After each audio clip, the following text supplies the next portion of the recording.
Hello everyone, Robert from European Watch Company here today, and we are going to talk about the Audemars Piguet Royal Oak, a watch that's obviously extremely popular at the current moment, but hasn't always been the case. So the story starts way back in the early 1970s when the Swiss watch industry was in crisis.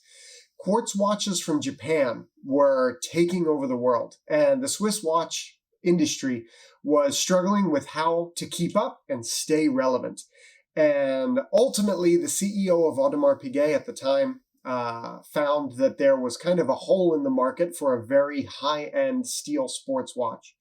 And he contacted who was already a famous watch designer, Gerald Genta, and said to Genta, we need something that will be unparalleled in its finishing. And apparently in one night, Genta sat down and sketched out what would become the Royal Oak. When it was released in 1972, it wasn't necessarily well received, similar to some of AP's current offerings. In this case, they had made this steel sport watch, and it retailed at the time for 3,300 Swiss francs. By today's standards, that doesn't seem like very much money, but back then, that was 10 times the price of a Rolex Submariner in steel. It was the most expensive steel watch at the time, and many collectors kind of pushed against that because it was also, not only was it more than a Rolex Submariner, but it was more than a gold Patek Calatrava, so it wasn't necessarily an easy thing to sell. Obviously, as time went on, the watch did prove that it had staying power, and this model has been in production in one form or another ever since. The original model was unique in its thinness as well. It used a movement that was built in conjunction with JLC and Patek Philippe. The movement ended up in the original Royal Oak 5402. It ended up in the original Patek Nautilus 3700, and a couple other watches here and there, as it was a very popular movement at the time. Fast forward a bit to 1993, and we have one of the first big major changes to the Royal Oak, and we get the Royal Oak Offshore. This is a current reissue of that model. This was released in 2021 and is true to the specs of the original Royal Oak Offshore, often called the Beast. This was designed by a different designer. This was Emmanuel Guillet, and the rumor has it that when it was released, Genta was extremely displeased and was not happy with how they treated his design. As with many other watches from AP, this has also proved to have tremendous staying power and has remained in the line. This one was notably thicker than the original.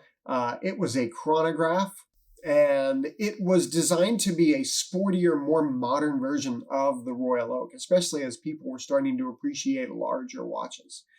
They did do chronograph versions of the original Royal Oak, which maintained a little bit more of that traditional profile.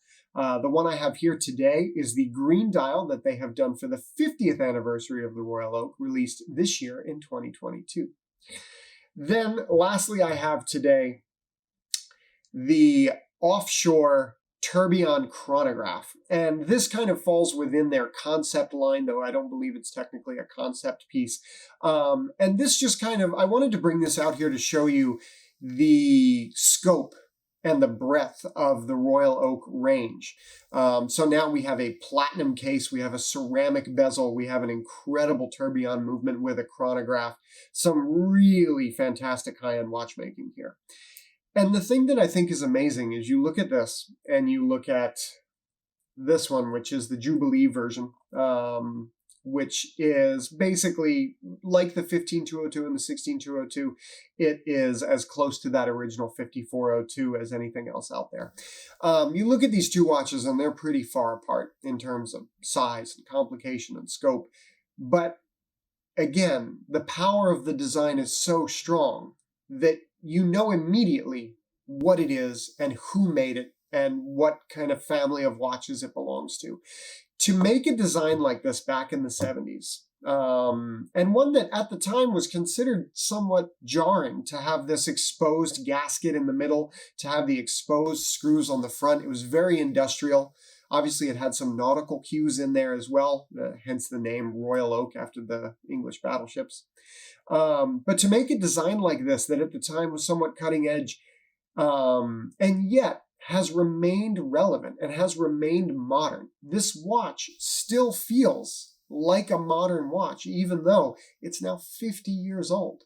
To me, as I said in the Submariner video that I did recently, I think when you are able to do something like that, it creates this mark on the watch industry that gives you true staying power. We see so many things come and go. We've seen the really big oversized watches come into fashion, and they're still popular, but they're definitely not what they were back kind of in the early 2000s. We've seen all kinds of things kind of come in and out of phase. We can all think of brands and models that at one point were the hottest thing you could get that now kind of lie on the margins.